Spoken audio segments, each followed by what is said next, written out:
नमस्कार दोस्तों, स्वागत करते हैं आप सभी का study with sky sir YouTube channel पर। तो दोस्तों, इससे पहले मैं आपको एप्लीकेशन ऑफ एलसीएम की वीडियो बता चुका हूं और उसमें समझा चुका हूं कि एलसीएम का कंसेप्ट एप्लीकेशन में या क्वेश्चंस जो एप्लीकेशन पर आधारित होते हैं वहां कैसे लगाते हैं।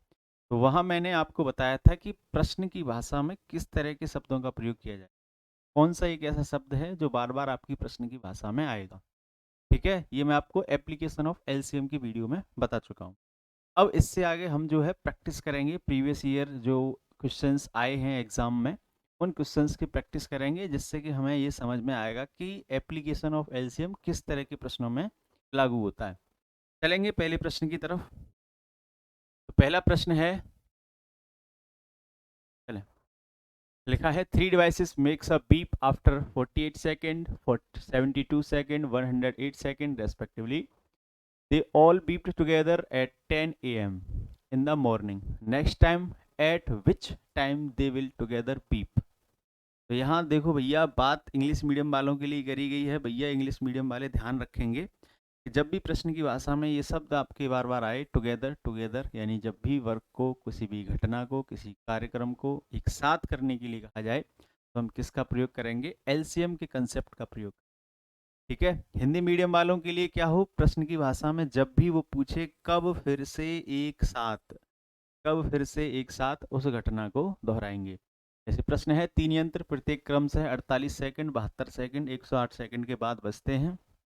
वे तीनों एक साथ पूर्वाह्न 10 बजे बीप करते हैं। वह समय बताएं जब वे अगली बार एक साथ बजेंगे। तो ये मैं आपको एप्लीकेशन ऑफ एलसीएम की वीडियो में पहले समझा चुका हूँ कि जब भी हमें घटनाओं को फिर से एक साथ कराना हो, जब दिया गया पहले का समय असमान हो और फिर उस दिए हुए कार्य को समान समय में कराना हो, एक साथ कराना हो, तो हम क्या करेंगे? दिया हुआ समय असमान है, फिर से जो मुझे कार्य कराना है वो एक साथ कराना है, तो इस केस में हम क्या करेंगे? इस केस में हम लेंगे एलसीएम। तो एलसीएम लेंगे भैया। तो संख्याएं हैं हमारे पास, संख्या हमारे पास क्या है? 48, 72 एंड 108 पर कंफर्म करते हैं, यही नंबर्स हैं जी, 48, 72 और 108। अगर हम इसका एलसीएम लेंगे तो एलसीएम क्या आएगा? यहाँ से 4 कॉमन और 2 4, तो एलसीएम जो इसका आएगा वो आएगा 108 इंटू 4, यानी कि 432, 832 या 432।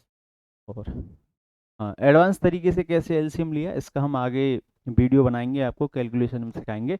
बाद बाकी जो बच्चे बेसिक से करना चाहते हैं वो इस तरह से डिवीजन मेथड से एलसीएम ले सकते हैं। आपको एलसीएम कितना मिलेगा? 432। तो दिया हुआ समय जो है, मुझे दिया हुआ समय क्या है? दिया हुआ समय मेरा सेकंड्स में। तो एलसीएम भी किस में आएगा साहब? एलसीएम में आएगा, एलसीएम भी हमारा किस में आएगा? सेकंड में आएगा, यानी कि 432 क्या हो गए? सेकंड। ये 432 सेकंड वो समय है, वो समय है जब ये यंत्र फिर से एक बार साथ में बजेंगे। ठीक है, फिर से एक बार साथ में बजेंगे। तो पहली बार तो वो कब बजे हैं? पहली बार तो वो सुबह 10 बजे बजे हैं, ये ध्यान रखना। पहली बार मॉर्निंग में ही 10 बजे उन्होंने एक बार बीप कर दिया है साथ में। अगली बार वो कब करेंगे? अगली बार वो करेंगे 432 सेकंड के बाद, यानी अभी 10 बजे हैं तो अभी से 432 सेकंड बाद वो फिर से एक साथ बीप करेंगे। तो यहाँ जो हमें ऑप्शन दिए हैं वो ऑप्शन दिए हैं, ये घंटे हैं, ये मिनट हैं, ये सेकंड है। ठीक है, इस तरह का अगर कोई भी आपको ऑप्शन दे तो आपको समझना है, ये घंटा है, ये मिनट है, ये सेकंड है। तो अब हमें ऐसे ही कन्वर्ट करना है, 10 बजे का टाइम है, उससे आगे की चीज़ें कन्वर्ट करनी है। तो कन्वर्ट करने के लिए भैया 432 सेकंडे हैं, अगर हम इसको मिनट में कन्वर्ट करें तो 432 सेकंड को अगर मैं मिनट में कन्वर्ट करता हूँ तो मिनट में कन्वर्ट करने के लिए मैं 60 से डिवाइड दूंगा, क्योंकि 432 सेकंड को मुझे क्या बनाना है? मिनट बनाना है। तो 432 सेकंड को अगर मैं मिनट बनाऊंगा तो एक मिनट में कितनी सेकंड होती हैं? 60। तो 60 से जब मैं डिवाइड करूंगा तो यहाँ मिनट बनेंगी। कितनी मिनट बनेंगी? 60 से 432 में अगर मैं भाग दूं तो 7 बार तो पूरा पूरा जाता है, यानी 7 मिनट तो आपको पूरी पूरी मिल रही हैं।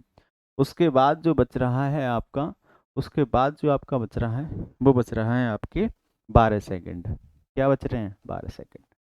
यानी कहने का अर्थ ये है कि 10 बजे के बाद 7 मिनट और 12 सेकंड के बाद वो फिर से एक बार बीप करेंगे। कहने का अर्थ ये है कि 10 बजकर 7 मिनट और 12 सेकंड पर वो क्या करेंगे? फिर से बीप करेंगे, फिर से एक साथ घटना को दोहराएंगे। तो यहाँ हमारा ऑप्शन क्या है? 10 बजकर 7 मिनट 12 सेकंड। हमारा ऑप्शन क्या सही है? ये सही है। ठीक। बाद बाकी आपको कोई डाउट हो, कोई ऐसी चीज़ समझ में ना आए, आप कमेंट सेक्शन में कमेंट कर सकते हैं। बाद बाकी अब मैं आपको वो एक व्हाट्सएप नंबर भी देने वाला हूँ जिस पे आप अपनी प्रॉब्लम को शेयर करके उसका सॉल्यूशन भी मुझसे पा सकते हैं। ठीक है, चलिए आगे बढ़ते हैं। दूसरा प्रश्न है, 4 घंटियाँ शुरू में 7 बजकर 4 घंटियाँ शुरू में 7 बजती हैं। यानी जब भी शुरुआत होती है 4 घंटियों ने अपने आप एक साथ बजी हैं, चारों घंटियां एक साथ बजी हैं। ठीक है, 7 बजकर क्रमशः 24 सेकंड, 36 सेकंड, 48 सेकंड, 64 सेकंड के अंतराल पर बजना शुरू करती हैं। 7 घंटे 12 मिनट में भी कितनी बार एक साथ? देखो अब क्या पूछा है, अब उसने ये पूछा है कि इतने टाइम पीरियड में वो कितनी बार एक साथ बजेंगी। अब वो ये नहीं पूछ रहा आपसे कि दिए हुए समय से अगली बार कब एक साथ बजेंगी। अब उसने एक टाइम पीरियड दे दिया आपको और उसमें पूछ रहा है वो कितनी बार वो एक साथ बजी होंगी। तो 4 घंटियां, 4 bells स्टार्ट्स रिंगिंग टुगेदर। देखो फिर से आ गया वही together, and then ring at an interval of 24 second, 36 second, 48 second, 64 second respectively. How many times will they ring together in in 7 hours 12 minutes। यानी 7 घंटे 12 मिनट में वो कितनी बार एक साथ फिर बजेंगी। कुछ नहीं करना, हमें क्या करना है भैया, तुरंत सॉल्यूशन में देखिए। सॉल्यूशन हम अपने एप्लीकेशन से सीख गए हैं। एप्लीकेशन में हम ये सीख के आए हैं कि जब भी घटनाओं को वो एक साथ कराने के लिए कहेगा तो हम क्या करेंगे? कितनी बार एक साथ, कितनी बार एक साथ क्या करेंगे? एलसीएम लेंगे। एलसीएम लेंगे तो हम 24, 36 और 48 और 64, क्या एलसीएम होगा इसका? यहाँ से कॉपी करेंगे। तो यहाँ 64 रहेगा ही रहेगा आपका, और 8 यहाँ आ गया, 4 इसमें आ गया, 12 और 64 यहाँ से 3 आएगा, 3 आएगा, 3 आएगा। ठीक है, 64 × 9 हो गया। यानी कि यहाँ जो आ गया 9×36 और 576। ठीक, तो यहाँ जो हमें मिला वो क्या मिला साहब? 576 मिला। एलसीएम इन चारों ही संख्याओं का एलसीएम क्या मिला है? 576। ये मुझे एलसीएम मिल गया। जो भैया ये ना समझ पा रहे हो कि इतनी जल्दी एलसीएम कैसे आया है, वो या तो अभी शुरुआत में क्या करें कि डिवीजन मेथड से एलसीएम निकाल लिया करें। सबसे इम्पोर्टेंट अभी हमारे लिए फ़िलहाल ये है प्रश्न की भाषा को समझना। कैलकुलेशन को भी हम स्ट्रॉन्ग कर लेंगे, आप टेंशन न लें। ठीक है, तो एलसीएम मेरा आ गया भैया 576।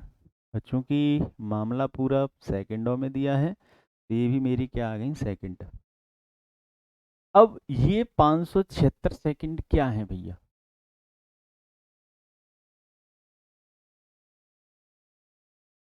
ठीक, अब 576 सेकंड वो टाइम पीरियड है जब ये फिर से एक साथ बजना शुरू करती हैं। कहने का अर्थ ये है कि मान लीजिए 4 घंटियां अभी एक साथ बजती हैं, फिर अब से 576 सेकंड बाद एक साथ बजेंगी, फिर 576 सेकंड बाद एक साथ बजेंगी, फिर 576 बार, ओ सॉरी 576 सेकंड के बाद एक साथ बजेंगी। कहने का मतलब ये है कि टाइम पीरियड जो आपका निकल के आया है वो 576 सेकंड का है। लेकिन हमें तो ये पता करना है ना कि 7 घंटे 12 मिनट में कितनी बार बजेंगी। तो हमको ये पता है कि अगर ये चारों ही घंटियां 576 टाइम पीरियड के अंतराल में एक साथ बीप करती हैं, तो क्यों ना हम उस टाइम से इसको डिवाइड कर दें जो टाइम हमें पूछा गया है। तो 7 घंटे 12 मिनट को यहाँ देखेंगे 7 घंटे 12 मिनट को अगर मैं सेकंड में कन्वर्ट कर लूँ तो आपको पता है इसको भी अगर मैं मिनट बना दूँ तो कितनी मिनट हो जाएंगी, ये 7 × 60, ये आपकी 420 मिनट, और 420 मिनट प्लस 12 मिनट, ये कितना बना देंगे, 432 मिनट। ठीक है, और 432 मिनट, और 432 मिनट को भी मुझे क्या बनाना है, 432 मिनट को भी सेकंड बनाना। अब ये मामला बन गया भैया सेकंड का। इतने टाइम पीरियड में जब 4 घंटियाँ 576 सेकंड के अंतराल से बजेंगी तो कितनी बार बजेंगी, तो इसको आप काटेंगे तो कितने से काट सकते, 6 से ही काट के देख लो। 10 और 6 × 54, 3 6, और फिर से कटेगा ये, सॉरी ये कट जाएगा 10 और 40, और 48 से ये कटेगा 9 टाइम्स। तो यहाँ जो निकला वो क्या निकला, यहाँ आपका निकल के आया है एक ये 5 और एक ये 9, यानी का अर्थ ये है 9 × 5। भैया 9 × 5 है ये 45 बार, यानी दिए गए समय में कितनी बार एक साथ बजेंगी, 45 बार। लेकिन भैया एक चीज ध्यान रखें, प्रश्न की भाषा कुछ कह रही थी। प्रश्न की भाषा क्या कह रही थी कि 4 घंटियां शुरू में एक साथ बजकर, यानी एक साथ वो शुरू में भी बजी हैं एक बार, और फिर वो बजी हैं 7 घंटे 12 मिनट के अंतराल में भी। तो 7 घंटे 12 मिनट के अंतराल में तो 45 बार बजी हैं, और एक बार वो शुरुआत में बज चुकी हैं। तो एक और प्लस कर देंगे, इसका जो आंसर क्या आएगा वो क्या आएगा, 46 बार। आंसर क्या आएगा, 46 बार।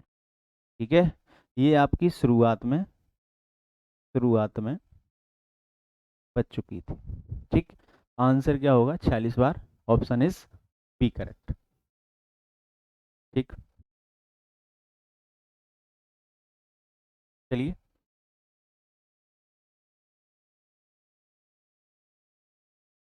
प्रश्न अगला है कि दो सह अभाज्य संख्याओं का गुणनफल 117 है, तो उनका लासापा ज्ञात करें। Product of two coprime numbers is 117, then their LCM is, चार ऑप्शन है। आपको जल्दी से इनका सॉल्यूशन बताना है, बाद बाकी इसका सॉल्यूशन जस्ट अभी तुरंत अगली वीडियो में आने वाला है। तब तक के लिए थैंक यू, नमस्कार।